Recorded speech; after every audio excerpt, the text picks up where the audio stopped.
Welcome to the Your Living Proof podcast. If you love someone struggling with addiction and are searching for answers, we're so glad you found us. Families are the cornerstone of long-term recovery, yet they often go unsupported. Our mission is to strengthen and support this vital but often overlooked part of the addiction recovery process. We're here to help families understand what their role is and isn't in this journey. Addiction deceives and takes everything you're willing to give. But if you know better, you can do better. And we're here to help you do just that. If you're asking, how can I help my addicted loved one? This is your community. If you enjoy watching podcasts, be sure to subscribe to our YouTube channel. For more support and resources between episodes, follow us on Instagram at Your Living Proof or visit our website at yourlivingproof.com. Hey, everybody. Welcome back to another episode of the Your Living Proof podcast. And yes, I'm wearing a hat. If you're watching this on YouTube, maybe you can't see my eyes unless I do that. But can you see what it says? King of Hearts. Recently, we got to go to an amazing concert. Mm-hmm. The artist was Brandon Lake. Some of you are familiar with him, and if you are, you already know. Those of you who aren't, you should get yourself familiar. Yeah, he's the best. It was amazing. It was the best concert. What's amazing. the genre of music? Worship. It's worship music. Yeah. Right? Christian it's the stage worship. of my life where I love it. Like, the church music, like in my faith, I don't really connect with. It's as much. So boring. It's okay. It's super boring, and I'm sorry if that offends anyone. But my mom gets sad. Her heart hurts when she hears that. I'm sorry, Mom. I love you. Hey, you have to find whatever it is that allows you to feel the Holy Spirit. Yeah. No, and he does. Like, oh my gosh, he does. I feel it like in my bones when he sings. It's the best. So I'm wearing a hat, which isn't, I don't do it very often. I mean, I look pretty good in hats, but. He looks great in hats, but he has such great hair that's kind of like a bummer. Like, guys that are balding are the ones that are like hat guys. So, that's obviously not Danny's thing. He is not balding. But also, like, I'm not 6'3", and I wish I was, but you just take what you get, and I got good hair. You have amazing hair. I'm usually showing it off, but I hope everyone had and is enjoying a good holiday season. Guys, I was just teasing Danny because I'm like, the week between Christmas and New Year's is like the weirdest week of everyone's life. Like, unless you're on a cruise, which I hope you are. Good for you. But if you're not, it's like this weird week where you're like, what day is it? Like, I don't even know what's going on. Are we taking Christmas down? I mean, for me, I take it down like the day after, but like you're just in like celebration mode. There's lots of candy and food and like lots going on. Like there's just a lot of food and sugar, and I don't know if messes, it's that. Which are hard. Like I have a hard time with messes. Like it triggers me. But yeah, you're like, am I ready to be like the new version of me that's supposed to take over on January 1st? Or am I just going to park it here where I'm just like eating random stuff all day and watching movies and cleaning up messes? I don't know. Yeah. It's hard. It does. But anyway, hope it's enjoyable. And I hope you guys are enjoying the podcast and the content. I just want to throw this out there that if there are any specific topics going into the new year, we are going to change up the podcast. Yep. We're going to bring on some different people, approach things a little bit differently, try to get really in the trenches with everybody and where they're at. But if there's any specific topics that you want to address, please message us, let us know. Yeah. Oh, for sure. We'd really love to do that. For sure. So I just want to address the fact that for many people, myself included, having like a new calendar year approaching, it can either make you feel extremely hopeful, like, oh, fresh new year, like all this change that I want to have happen can start, like clean slate. Like there's part of me that loves that. But then there's like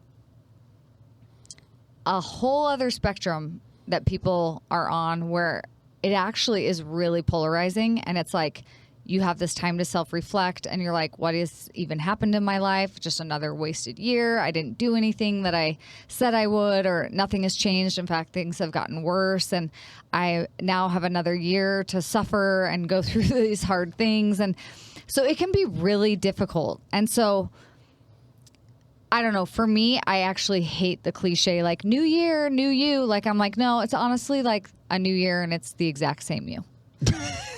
You're the same person you were yesterday, and you went to all you ate yesterday was pie, and you didn't work out, and you didn't have that hard conversation, and you didn't, do the things you said you would.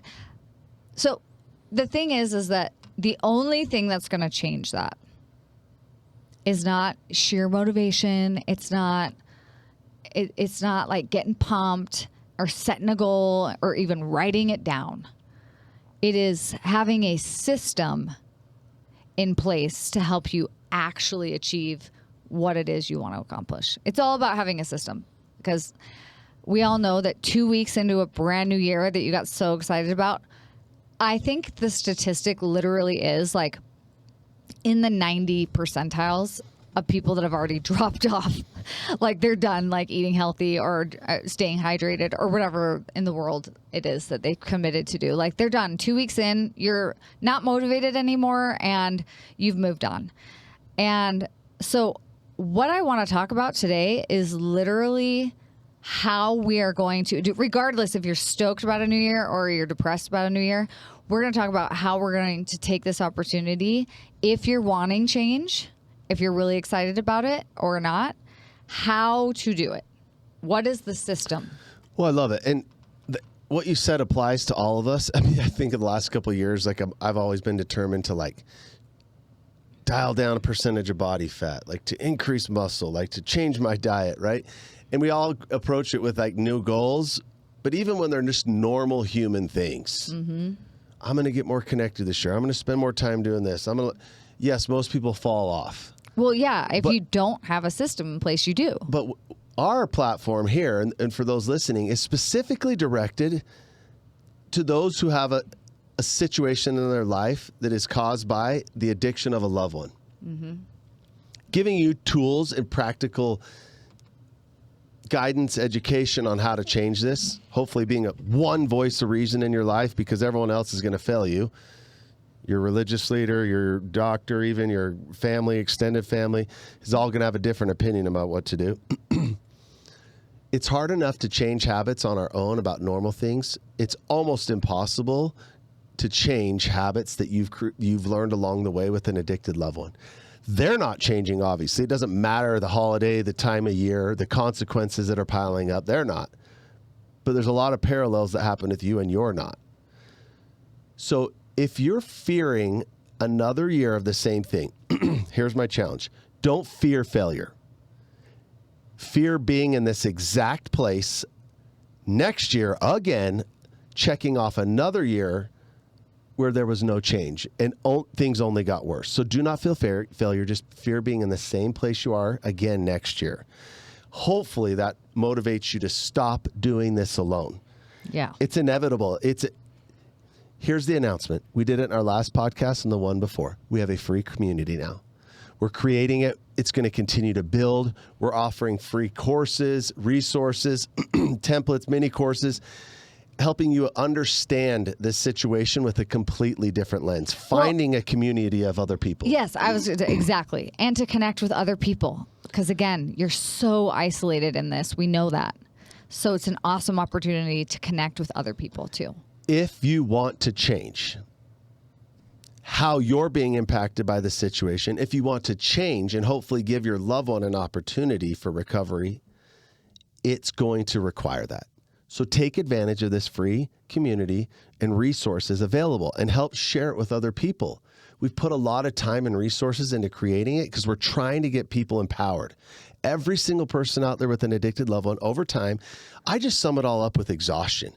Before you start tolerating abuse, neglect, before you start covering up the secrets, making excuses for, doing things out of character, that all came after that you just got exhausted trying to help. Amen. So take a new approach with the system that's available. Yes. And why?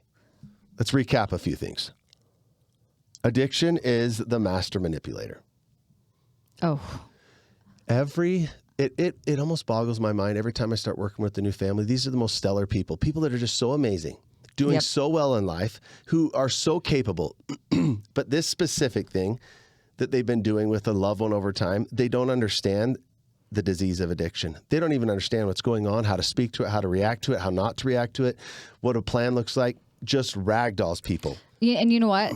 When you said that, it made me think we actually went to this Brandon Lake concert with an amazing couple that we just love and adore, and they have been in our program. And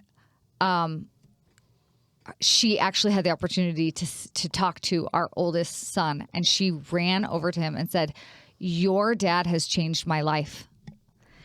And it made me cry because she was like, "No, listen, I was a wreck before I met your dad and got into this program. And I am, look at me, look how happy I am. Look how free I am." Like, she just kept, reiterating the fact, the transformation that had happened in her life. And she is literally one of the most capable, brilliant, outstanding, like top tier people I have ever known.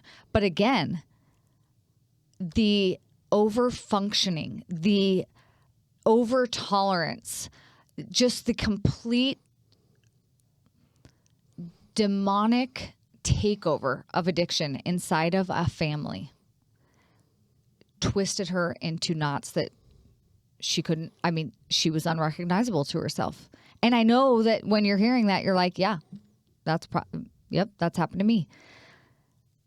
It's not because you're a weak person. It's because this is addiction. Well, and it's because you love. Everything that people learn and know about addiction and are coming to realize makes sense when it's someone in your life that isn't yours. Yeah. Right? Yeah. So when you take a life-threatening disease that most people don't understand, and then you actually add to it the power of love, and we all know that what that can do to us, it's the best and worst thing in the world. It makes it an impossible situation. So over time, every single person that gets themselves into a place where they're now enabling and they're not helping their loved one and they're getting sick along with them, that never happened overnight. It was little by little, slowly, because addiction is a master manipulator. Oh, I so love going that. into this new year, I'm sorry, and I love what you said. If you want a new outcome, you must change. Mm-hmm. We touched on this in the last episode, and we know it's unfair. Let's just move past that. You do have the option of just leaving. You have the option of removing a child from your life because you might have to. Mm-hmm. Everyone will become affected by it inevitably. Consequences will get you're going to have to do it almost out of safety at some point. Maybe not right now, but it's coming. And everyone thinks they're exception to the rule, but they're not. Or a spouse may sever a relationship. Don't do it until you've taken the necessary steps to know that you did everything, that you spoke to the disease, you got empowered, you understood the situation. You are going to have to change, whether it's fair or not. And I know as unfair as it is, it's an opportunity to change you, to actually transform you, to reset the person that you are. Can I read the mantra really quick? So imagine this. I just want you to imagine this if you can. Imagine saying yourself and being guided by this truth. Every day, I am learning to better understand my loved one's illness and accept my role in their journey. I am learning to intervene, support, and protect my own safety and happiness, no matter what they choose. Can you imagine having that mindset? That is your opportunity. You can choose that. Instead of choosing every day to wake up and just feel like, I don't even want to look at my phone. What are they going to text me, call me? What do they need? What fire am I putting out today? How am I doing damage control? How am I going to feel like garbage about my family? No. I'm going to sidetrack us real quick because this gets really chaotic. And I know sometimes we get really focused on this person. We got to help them. And now what you're telling me, I got to change myself.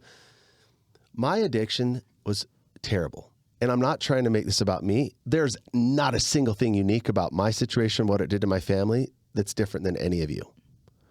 Regardless if it's a sibling, spouse, child.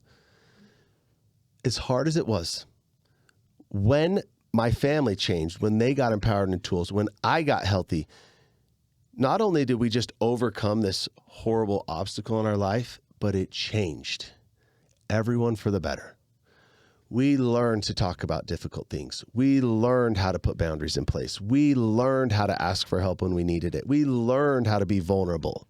Mm-hmm. So I didn't want to sidetrack us, but these situations are really horrible, but the other end of it is something beautiful. Oh, absolutely. So you can look at it as like, this is so unfair and crazy and horrible. But if your loved one gets into recovery, they will actually, if they take the necessary steps, transcend into a person far better than they ever would have been had they not gone through this. Absolutely. More empathetic, more understanding, able to connect better.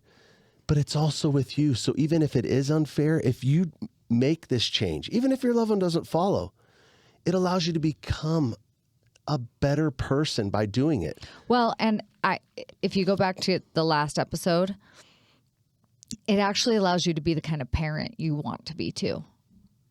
Yeah. Right? To talk to your kids better and differently. Yeah. Like you can have a completely different way that you feel and think about this so that your responses to the situation with your children are not full of anger and resentment and just negativity. Like it can actually be something peaceful. So to drive the point in once again, and I have many times, no one has ever succeeded at doing this alone. Never. But for some reason, and I think it's derived from shame and fear, we all try to. Mm-hmm. Oh, for sure. We all try to, which is why there is power in community. There's power in surrender. When your loved one finally gets into recovery, they're going to have to actually surrender to a point where they're like, you know what, you're right. My life's become unmanageable and I need help. They're going to have to start listening to other people. Mm-hmm. It's part of it. That's why God gave us one another. That's why we are never meant to do anything alone. That's why we're given families and extended families and church families and communities and teams. We weren't meant to do it alone. There's such power in community and finding that community, because even if you're shown how, you still need to borrow and be given the courage from others who have. Oh, and I can't stress that component enough. I have witnessed it so many times that it has become one of my favorite parts of what we do is like if I'm having a bad day and I'm feeling like, oh my gosh, I'm not getting anything accomplished and this is really hard. I actually go into our private community and read the conversations that these women and these families are having where they are lifting each other up unlike anything I have ever witnessed in my life. When someone is in it deep or when they're second guessing or when they're not wanting to toe the line, they are being reinforced. They are being encouraged. They are being literally lifted up by others. And I know that is why our success rate is so high. That is why these transformations are happening, because it is not possible to undo the chains of addiction on your own. Your loved one, they will do their work, and your work is just as heavy and intense. Well, one of the largest platforms out there for family support, right? Like for those that are in the addiction, there's just unlimited resources and groups and communities, Yeah. Thank goodness. And far too few take advantage of it. But for family, there's different things out there. There's like LDS Family Services. There's Al-Anon. Yep. And a big differentiator in our program that does turn some people off. It turns actually quite a few people off. Is it's a program of action. So this community is different. You're heard, you're seen, people empathize. But in most of these other programs, and people sometimes, what's the difference? What's the difference? I hear that all the time. I'm glad you are saying this because like people are like, well, isn't this just Al-Anon? No, it isn't not Al-Anon at all. And those things, not to discredit, they're amazing. They kind of help people start down this journey to have a more clarity and some understanding. But it always comes to a point. It comes to a roadblock where at this point, it's what it teaches almost is tolerance, acceptance, and to just the answer is love. Mm-hmm. And we will boldly say and go to our graves that is not the answer.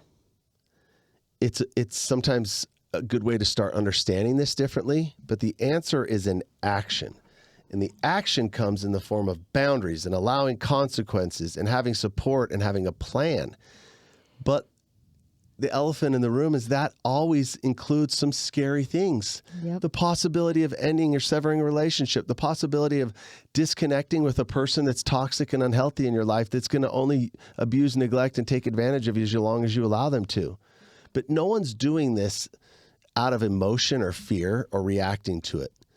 They're preparing and building themselves to a place where that just becomes inevitable. Yep. If the person doesn't choose. But that's why the power of community, and this community is so different. Circle back again. That's why we created this free community, to teach families more how to take action so we get results instead of just settling for what's happening and loving them. Because the truth is, even if that helps some people somewhat move on, the person that's sick never has an opportunity. No one's actually ever created it. And we really have to stop that. Yeah. So moving into the new year, I wrote something down so I can read it. This year, create the change you deserve through action. This requires no one but yourself. The key is being open to the same idea that you're asking your addicted loved one to be open to. You're leading them and showing them the way.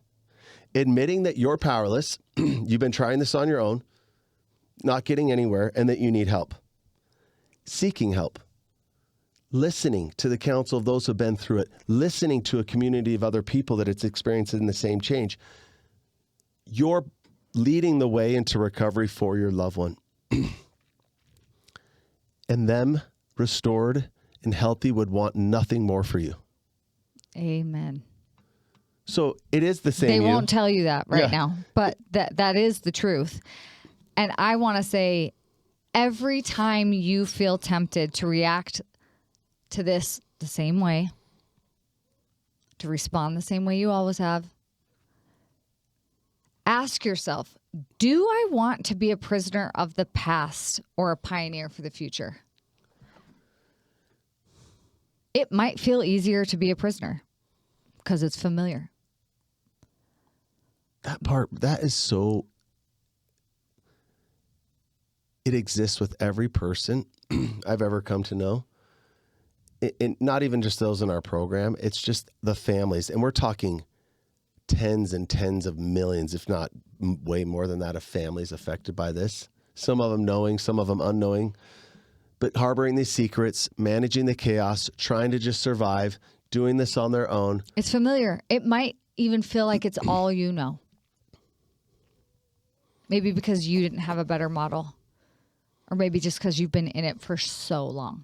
And the dysfunction now is normal to you. Working with a woman now for quite a while whose husband's progressed. She's gotten really close to getting the courage to putting a real boundary in place, like a real boundary, regardless of the consequences, simultaneously offering the gift of recovery, working on herself and healing herself and removing fear. She's been in a community. She's got her voice back, but still unable to actually hold that line. So not only is the marriage deteriorated, the relationship deteriorated, they've isolated themselves from everyone and everything, but it's even coming to admit that, hey, this is actually, I'm just actually used to this. So I'm just scared that if it doesn't and it changes, what does that look like? Mm-hmm. It could be the removal of some financial assistance. Maybe it's not even financial stability. Maybe it is. Maybe it's just like contribution. Yeah. Maybe it's just a familiar voice. Maybe it's the fear of maybe being alone. But they become so comfortable with that that they're scared to take a step forward. Mm-hmm. Sometimes we don't even see the consequences of not taking action as that it becomes a generational thing. It passes absolutely. From one person to the next, to the next, to the next. So even if this is scary for you, and even if this does possibly carry some consequences that you don't want to face, this cannot continue to pass over. Yeah. From one generation to the next. For many generations before us, people failed to do things. We just didn't talk about things. We just avoided it. Yeah. There were no resources anyway. It, yeah. And it just continued. Yeah. It can't happen. No. And I just feel like if this is you and you're you're really hoping to have. You really want things to be different. It's so critical to realize that I know it doesn't feel like it right now, but it really does just require your surrender.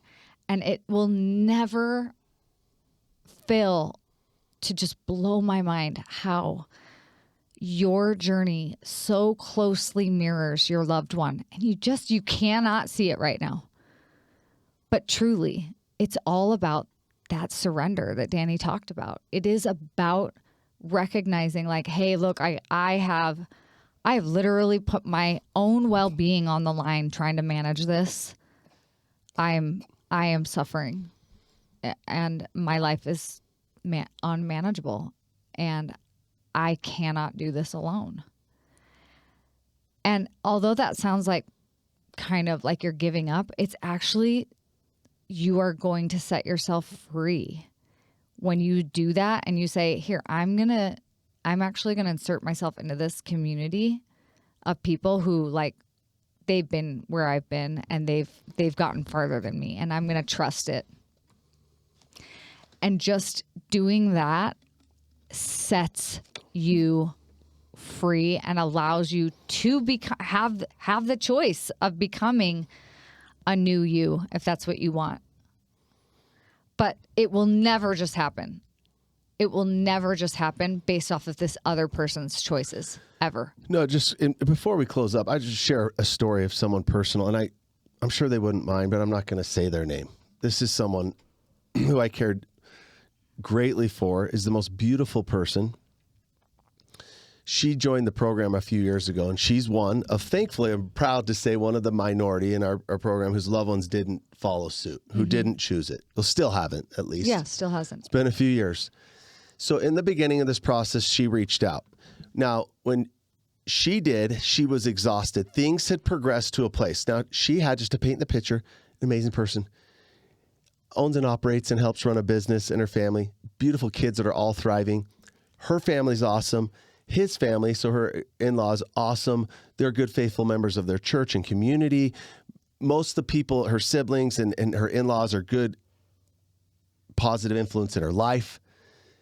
But along the way, her husband's addiction had progressed. Now, everyone in the family started seeing little things like, sometimes noticing like, oh my gosh, I saw this little thing, or people are catching on to things differently.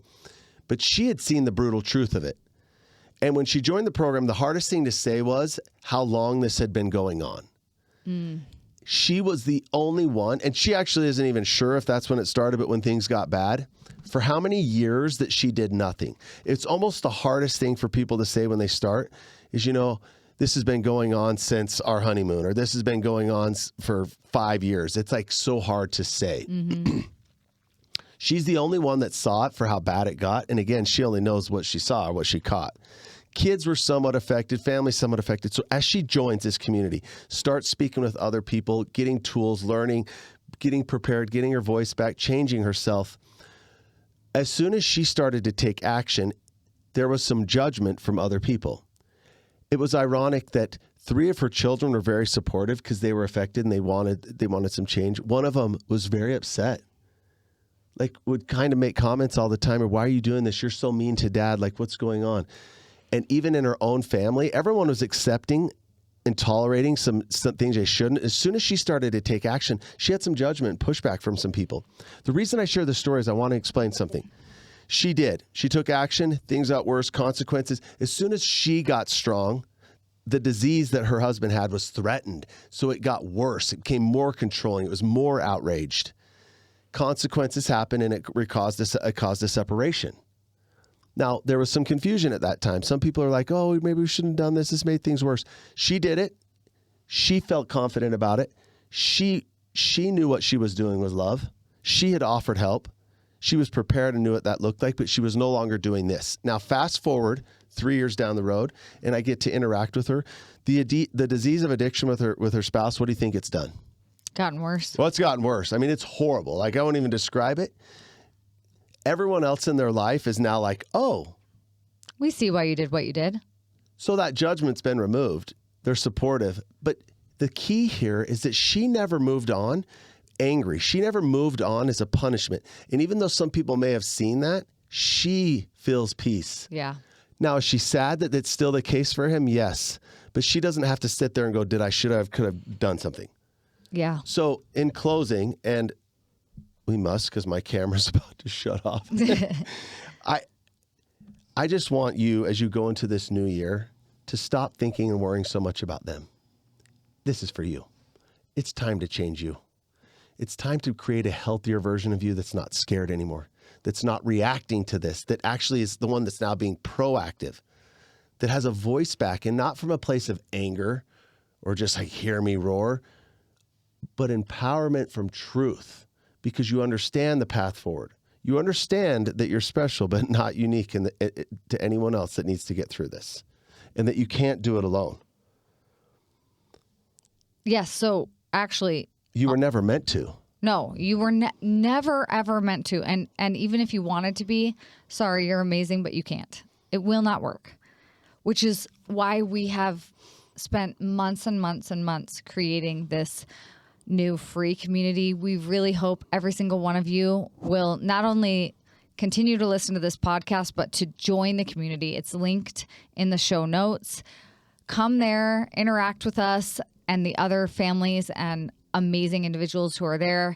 Get some free guides, training, actionable tools. Like it's amazing. We want to be able to continue to provide it and grow it, which is 100% our intention. So help us do that by sharing it with someone else who needs it. And I love it when you do this. Like if others in your life, especially your addicted loved one, finds out, they're going to feel like, oh, you're just getting more controlling and self-entitled. And isn't it beautiful that when she read that mantra, that every day you're learning to better understand your loved one's illness, what your role is and isn't. And then if they're not ready right now, you're going to focus on yourself. You're going to get healthy, get the tools you need, because their addiction will not control you forever. What a beautiful thing. Never once did we say because of you, because because of their addiction. We're coming to be able to separate the disease that's killing the person we love. And then we're moving from a place of weakness, isolation, fear, and desperation to a place of clarity, of love. None of this is about a place of control. It's a place of strength, so that you can actually sit and stand and mirror the image and the model that God has given you of what it looks like for someone to return home, for someone to be forgiven, that you stand there unwaveringly. They're going to take a few steps and you are anxiously waiting for them to come. Oh, I love it. So beautiful. And amen. We hope to see you guys there. And I'm just going to close us out with the serenity prayer for families. God, grant me the serenity to accept that I cannot change other people, the courage to change the person that I can, and the wisdom to know that it is me. Happy New Year, you guys. Thank you.